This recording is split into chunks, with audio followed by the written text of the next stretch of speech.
Welcome to the Envelopes Emmy Contender Series. I'm Yvonne Villarreal, and today we're talking to Brian Tyree Henry, who plays Alfred Paperboy Miles in the TV series Atlanta. Thanks so much for joining us. Of course, I will It's so come nice for to the have you homie. back. Please, it's always a pleasure to be with you. And you've told people on social media that we might be dancing, so there's no pressure. I don't know. I'm ready to throw down if you're ready to throw down. Okay. I'll let you pick the song. All right, okay. So 6 movies. Yeah, I think, A return to Broadway. Yeah. A Tony nomination. Second season of Atlanta. What is it like to be Brian Tyree Henry right now? It's exhausting, but it's surreal. It's been the most amazing year. You know what I mean? I've been working with a lot of great actors and creatives, and I was able to go home and put my feet back on the stage, which was great. Working with Chris Evans and Michael Cera and Robert Powell, it was unbelievable. Tony nomination came from that, which is still unbelievable. We closed the show, I think, Sunday, so I haven't really been able to really find the feelers of what it really means. And then the second season wrapped the same weekend that we closed, so I'm like, oh, okay. Yeah, this is really happening, and it seemed to be received really well this season. And Robin's season was it was very different from the first season, and we tackled a lot of things that we didn't tackle the first season. All of our heroes in this season were going through a lot of different things, a lot of highs and very low lows, and in the end, I think we all made it out alive. Nobody really got robbed for filth on this one, so it was good. And then, the movies are happening. So, pretty soon Hotel Artemis is going to drop on June 8th, which was filmed downtown in Los Angeles. I was riding by, I was like, yep, I know that building. Because the architecture down here is so fresh, it's so cool, and so ahead of its time. And so, I feel like that's what our movie is a little bit. So, everything's been going on. Maybe you could give tours to promote I should, right? I'd like to believe I'm an LA native, but I'm really not. I'm in Los Angeles, huh? But I'm really not, so, But I love it. I love the city. How was it to come back to Atlanta after a year away? Were you sort of nervous? Am I going to know? I was freaking out, man. Yeah. Because I was really we took a year off, and I was like, I wonder if I still know Alfred. Yeah. You take a little break from this character, and you want to believe that you know everything about them. You want to believe that you know everything that they possess is in you, right? Yeah. And we got back. I was like, oh wait, it's cold outside. So I don't know. I don't know Alfred with the parka. You know what I mean? It was really cool to just work with Donald and Steven and all our writers actually to just try to bring out the best essence of all these characters that we could this season. And especially with Alfred, he is really dealing with fame this season and really dealing with family this season and his own, set of problems. Because, what I really liked about this season is with Alfred, we kind of really focused on mental health, you know what I mean? He was going through a depression, he was going through anxiety, he was feeling all these things. And he's from Atlanta, and it's kind of weird when you're in a town that you were born and raised in, and it kind of shifts on its axis a little bit and you don't know how to navigate it anymore. So, I kind of felt it was very personal. So I had to really go out there and just brave it and just really make sure I didn't lie on his situation, make sure I didn't, try to cover up all the cracks that were inside of him. And and Donald and Hero, our director as well, was unbelievable at pulling that out. They were really good at just creating an environment where you could go and tell these stories, no matter how turbulent and dangerous they seem. So this season was great. I got a gun put on me a lot this season. I was like, oh, this scene open. Okay, all right, cool. This is gonna get mugged. Okay, that's cool. But our environment is just so great with the support. And this universe we've created with these characters and this city in itself, it allowed us to really go and play. Well, like you said, season 1 saw Alfred find success as a rapper, and season 2 is about him sort of navigating the fame, trying to figure out what his future holds. Some things that I don't think he's ever really thought about. No. And you guys are in somewhat parallel tracks a lot this season with what you're going through. I would agree. Yeah. I kind of feel like our writers we're in a time machine and we're I don't know if you know this is about to happen, but we're gonna put this on paper for you. Did it help you process things for yourself? A little bit. I'm so glad. I needed this therapy session. Okay, I'm about to break it down for real. It really did because it had been a year, and a lot of things that happened in between that for all of us, especially me. You know, I had to deal with the loss of my mother at the end of the first season. And what I will say is that our community at Atlanta was really unbelievable in the way they surrounded me and really took care of me. Because even though this season was darker and a little bit colder, a little bit grittier, the care was absolutely there. You know, we all checked in on each other. We all made sure everybody had each other. And so when it came around time for us to do the episode Woods, which Stephanie Robinson, who was like my soulmate, so beautifully wrote, I was terrified, you know. I looked at Hero and I was like, is there an episode with my mom in it? And he was like, yeah, there is. And I was like, okay, well, I'm not gonna ask much, but, you know, just prop a brother up if I feel like I'm leaning a little bit. And Donald was great at that too. He would come and check in all the time.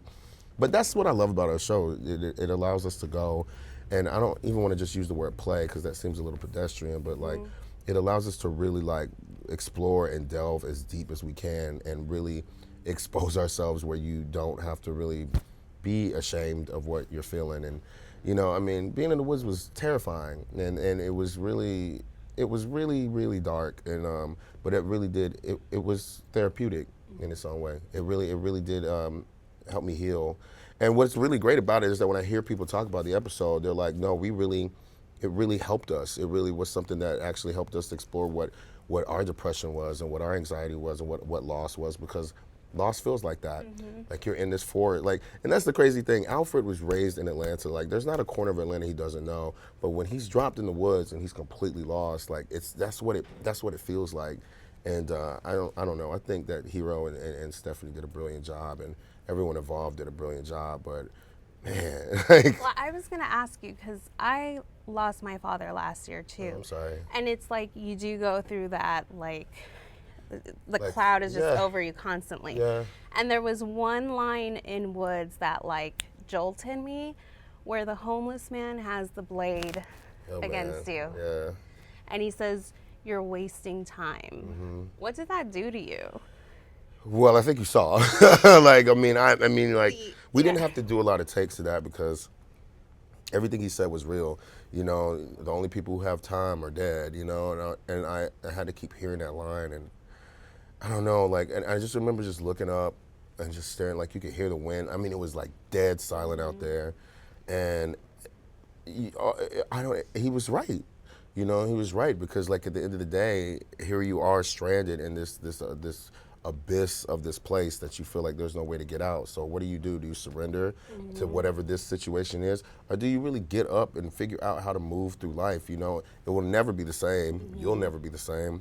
But for them, the ones we've lost, you know, you have to do it. Yeah.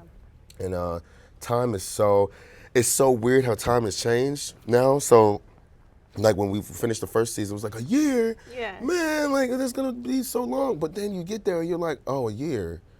Oh, and I still don't feel like I've confronted what I should have confronted then. But it's all about that. Like you don't have all the time in the world. You really don't. So it's really best to just do everything you possibly can and cherish everything you possibly can, because I mean, time is really short. And I'm sure you feel this too. Like, you know, I think that was the thing that I was so upset about. I was like, I didn't have enough time with her. I was like, I thought that I had more time, but at the end of the day, you have to cherish the time that you had and really just like know that the time moving forward is still as important as the time that you had then. And it's crazy. I mean, I'm just very grateful that a lot of people felt that they could relate to that, that there was something out there that they could see, you know, even if it wasn't like pounding you on the head. Like, you know, you don't have to stay in the woods your whole life. You really don't. But you are going to have to traverse it. You're going to have to go through it. And it can be dangerous and cold and scary, and there may be a bum in there with a box cutter, but you can get out on the other side. What was it like filming that episode? Because it's so surreal and like... Well, you know, Hero's vision is something that you just can't say no to. You know, he's unlike anybody I've ever worked with in my life, and you know, there's a trust. There's an absolute trust, and I will say that goes around the whole gamut of Atlanta, because like the hair and makeup department, the costume department, they held me down so hard. They were there every day in front of the monitors, making sure that I was okay, making sure that I was hydrated, making sure that I was good. And I just remember when it came to the mugging part, I was like, okay, well, if it's gonna go down, it's gotta go down. He has to be hurt. It has to. He has to know that his life is really gonna end right here. And you know, what was so fun was like the collaboration you went with Hero. It was like, well, as the night goes on, you know, there was a point that I was supposed to have a lighter walking through the woods, and I just looked at him and I was like, no, I think that he should be like really lost in the darkness, and the wounds getting a little deeper and getting a little bigger, and like him just being so exhausted and no one to call for, like he's been stripped of everything. And it was terrifying. It was like really, really, really terrifying. Like even to hear the crunch of the leaves, and even that deer carcass that was there, was like, man, you gotta be kidding me. But everyone took really great care of me. Like it was so unbelievable how everybody just took care of me, because you want to push Alfred to that limit to really figure out, like, are you going to stay in these woods as Alfred, or are you going to leave and accept being Paperboy? Because once you're back out there, no one's going to care that you got mugged. No one's going to care that, like, you know, you lived that life. You're the street dude. You're the one out there. No one's going to care. So, like, how are you going to, like, get through that? And I just remember when we were filming the scene at the gas station where I finally come out of the trees, I was really sobbing. Like, so what you hear was really me. That was really me sobbing. Like, it was just like, it just really tore me up, because it's like, this gas station place is still is still better than what you just came through.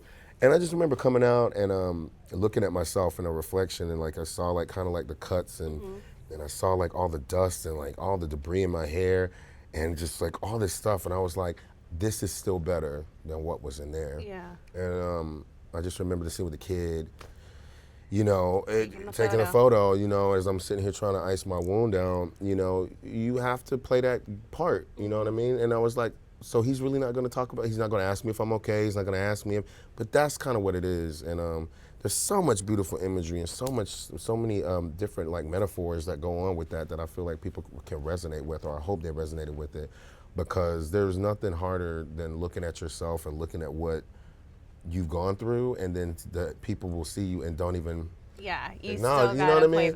And I remember just being like, put more blood in my mouth, actually. I just want to, I'm going to smile, like I'm going to give him the photo. The photo is the thing he wants. I'm the thing he wants, but at the end of the day, you just gotta, I don't know, you have to brave it. And I thank them so much for dedicating that episode to my mother. I know. It was so unbelievable. I still can't really watch the episode to this day, but I'm really grateful to know that the episode helped people, you know what I mean, in its own way, and to know that you're not alone. Like, none of this, all of this is deep down inside, there's still somebody that's still trying to heal. How has it helped you sort of navigate the fame aspect? Like, do you feel more bold not to play that part all the time? Like, I want to be me sometimes if I'm walking down the street, or do you feel like I do have to play it? You know what? It's a weird juxtaposition, because it's like, you know, I will say I've never experienced anything greater than Atlanta fans. Like, I mean, like, because they see things that I don't even see sometimes. Like, the internets comes up with some good stuff about their theories about Atlanta. They've been hungry for a show like it's this. Like, it's just really, really dope. I just never even thought about anything like that. And, you know, the fans of the show, I mean, I just have to say, y'all are the best ever. And they help me see a lot of times things that I didn't even think about, you know. And the reception of us is something that's really pure and really cool. Just to see people's faces light up when they're like, now, I get screamed and called Paperboy a lot, you know what I mean? But that occasion when people are like, Brian, you know, it's a personal kind of connection, and it's a care too. It's a care. I mean, like, I've never been in a place where I'm like, I don't know what's going on. Like, okay, man. But so far it's been really, really, really great. And I think this season has done a lot of things. Like, I had a friend the other day that was like, okay, so y'all are in these pajamas running around, and then you gotta sleep with this girl up, and there's a footprint on the ceiling, and then somebody throws a drink on you. Why didn't you just beat his ass? I'm like, I know. Like, I know. But at the same time, that levity, man, like, to find the humor through all that stuff, like the barbershop episode, like that was such a good episode. Thank you. I think that episode was just like, because and Stephanie Robinson wrote that as well, and I just remember looking at her and pulling her aside. I was like, so I can't touch him at all? He's got a lot of patience. I can't touch him at all? I was like, so I was like, wait, I cannot touch him at all. And she's like, no, I think she's like, this is where you are, right? And I'm like, and I'm just looking at them off camera, and I'm like, now? I can beat him now, right? And they're like, no, you can't. I'm like, okay, all right. What did you think about how far they pushed that? And talk about working with Robert Powell, who's like so Man, good it was like there was a really good chemistry that happened with him, because here I am, this massive statue of a man, and you've got this small dude here who is just fast talking and just going on, and I'm running around with half a haircut going on and a cape and everything, and but he was really, really fun because the way that we could play with each other, it was just really easy, you know what I mean? Like, and there were moments, like his job was to frustrate me. Like, honestly, like that was his job, and he did his job amazingly. Really well. Like, he did it amazingly. And yeah, I was really shocked about how that came out, because like when I finally watched it, I was like, this is just a cavalcade of just mess. Like, it just keeps going and going and going. And he committed, man. Yeah. Like, he committed to the very end. And you know, it was things like that. Like, but how do you not laugh? Were you laughing all the time? No, you were like. I was literally frustrated the entire. I was like, because like I would like literally like catch my reflection. I was like, man, like, and it's kind of. And Donald directed that, and Donald is really good at just letting me go, man. Mm-hmm. He will just let me go. He will just sit back there and like it was.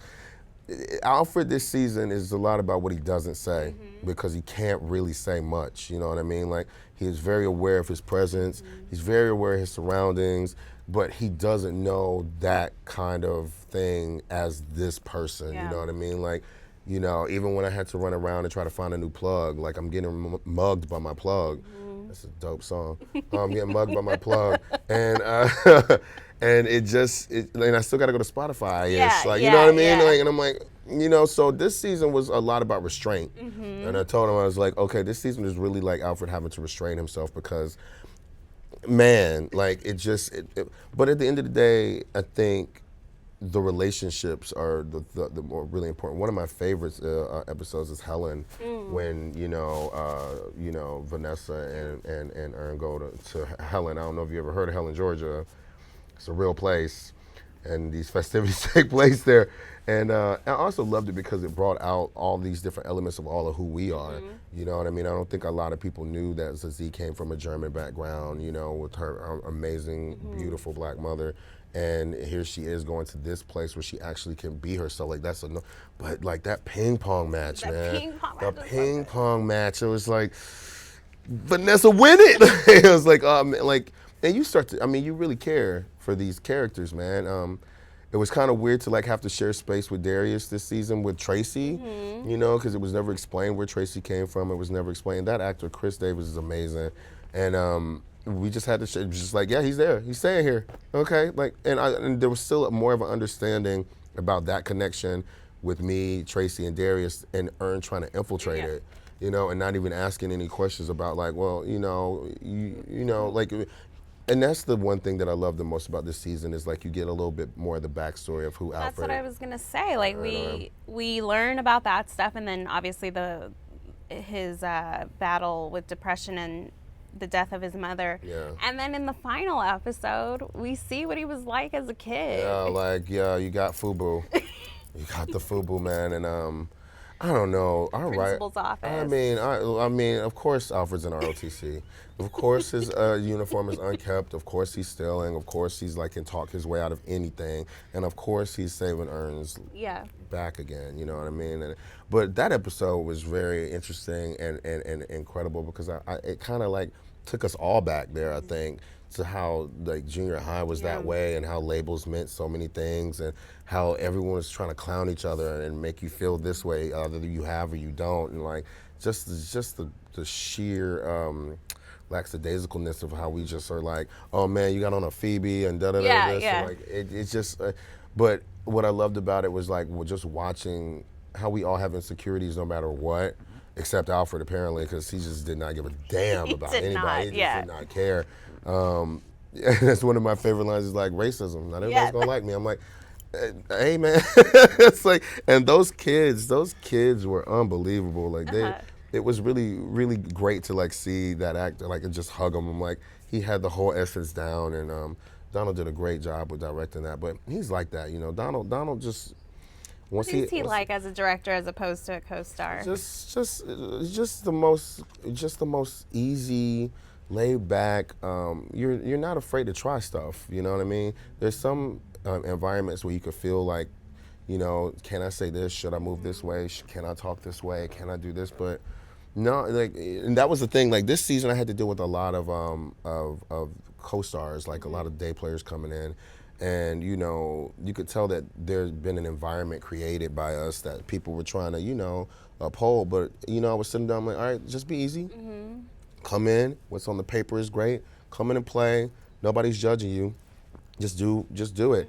Which is how Barbershop came to be, because I mean, like, he just went for it, man. Yeah, he really did. He just went for it. I was like, oh, we're gonna talk about the cat on the poster that has, okay, let's go. Cut my hair, you know. So it was really fun to play that way. You know, we keep things pretty open and wide on Atlanta, and it was cool to just play around, man, this season. But at the end of the day, Robin's season was real. Like, things were really going on in the background or foreground that you may miss the first time. And at the end of the day, in the finale, we finally got to go back to the couch, which was my favorite thing because it is literally the staple of our friendship. And I don't know if you noticed, but like throughout the season, we were making couches everywhere. Yeah. Like everywhere we were making couches. And also, this was a season that Alfred was playing the passenger a lot. I wasn't driving a lot anywhere. And then if you realize, every time I'm a passenger, everything goes wrong.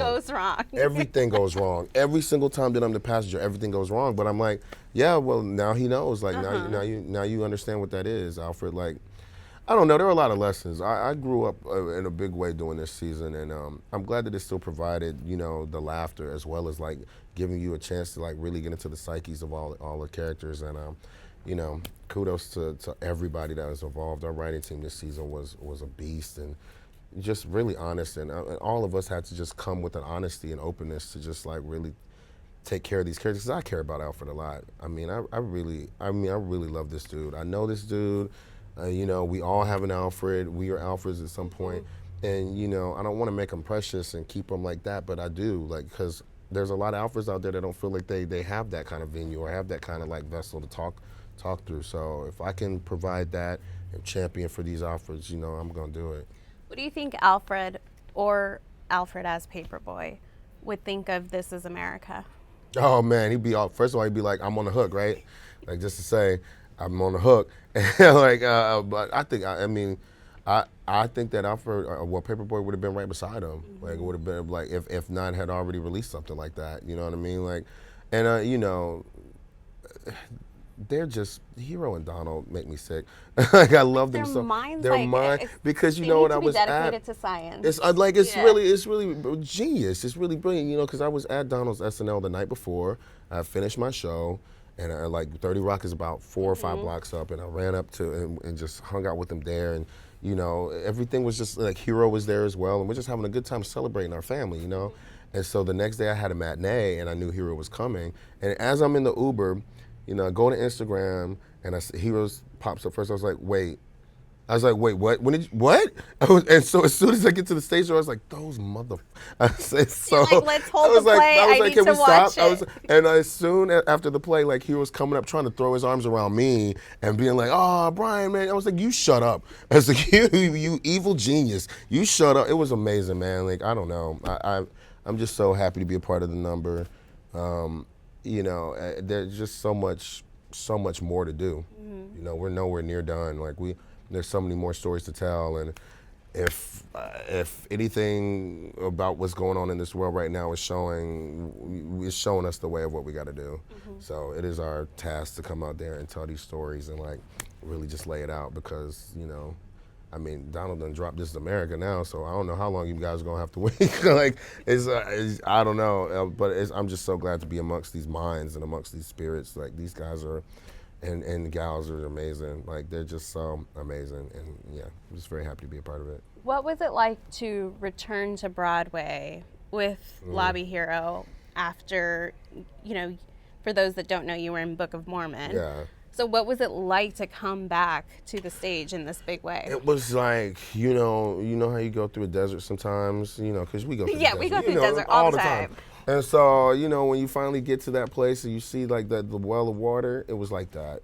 Like it was very refreshing. I'd never been more nervous because like there were certain things that I had to learn again. I was like, all right, the audience is there, so stop facing that way, you idiot. You know what I mean? Like, but it was actually just very much in the blood. You know what I mean?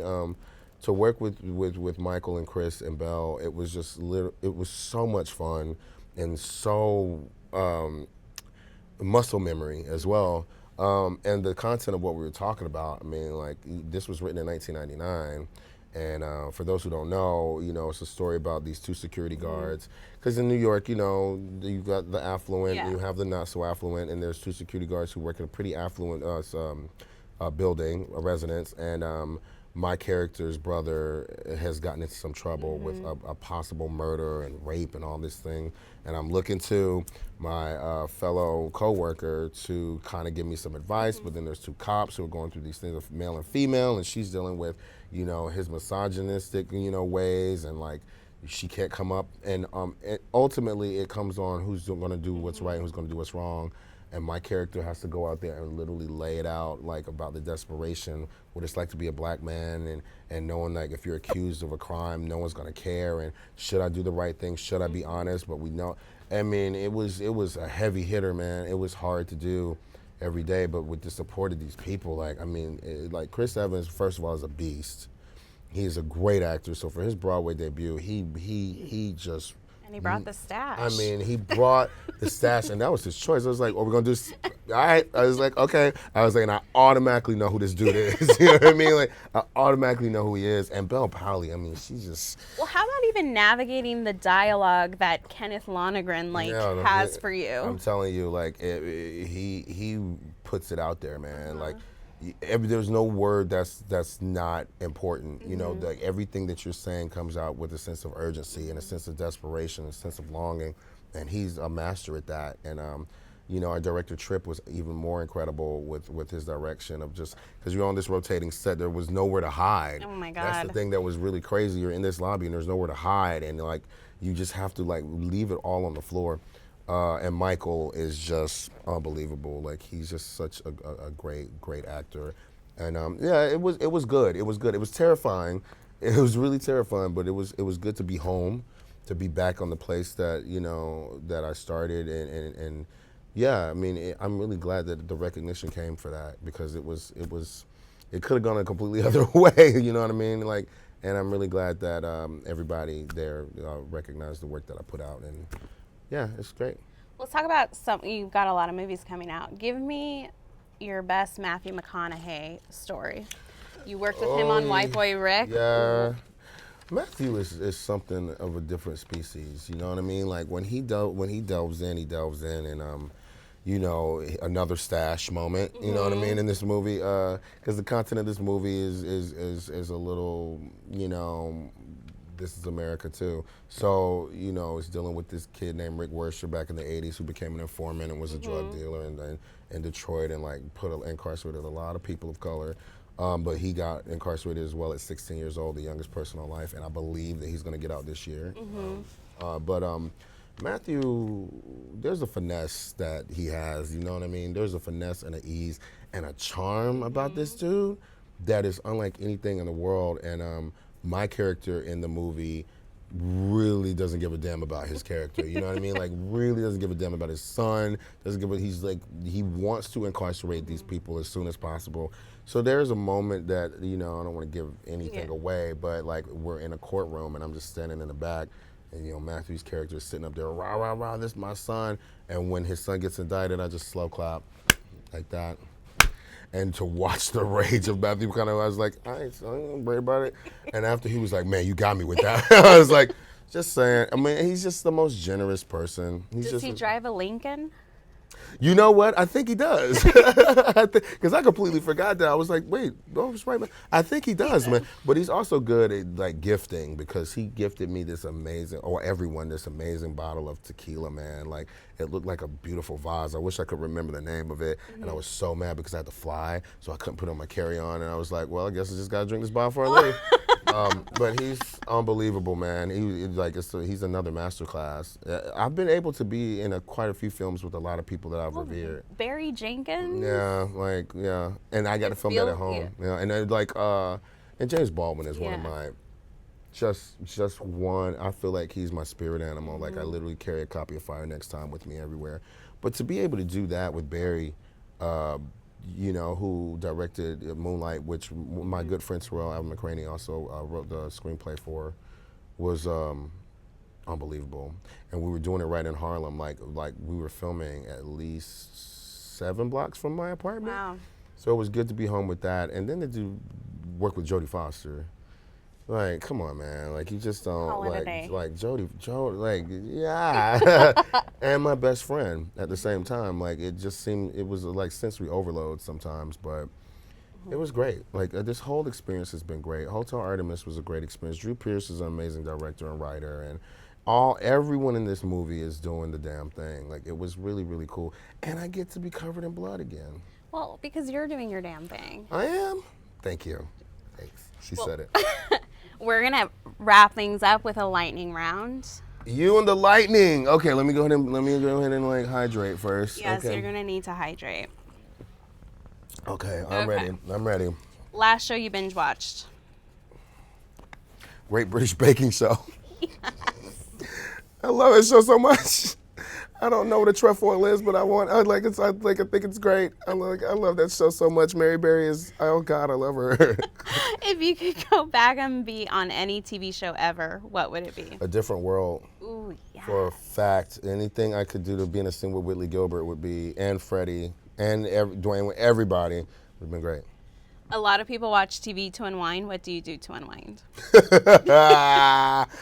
Nothing's off limits here, unless... No. Actually, I like to grill. Okay. Like, I will grill, I try to figure out what can be grilled. I just realized don't ever grill fennel, and don't grill anything parsnip-based. Okay. Tips for y'all. Tips for you guys. What do you know now that you wish you knew on your first acting job? Oh, man. What do I know now that I wish I knew on my acting job? I would say always carry chapstick. Good. You get a little parched out there, and sometimes you need to get the surface area nice and moist. So I always carry chapstick on myself. I know it seems weird, but trust me, when you get there, you'll know what I'm talking about. I like that tip. Thanks so much. It was a pleasure having you back. Oh my God. Always nice talking to you. It's a pleasure, yeah. And for all you, if you want to check out more of our Emmy chats, head over to latimes.com.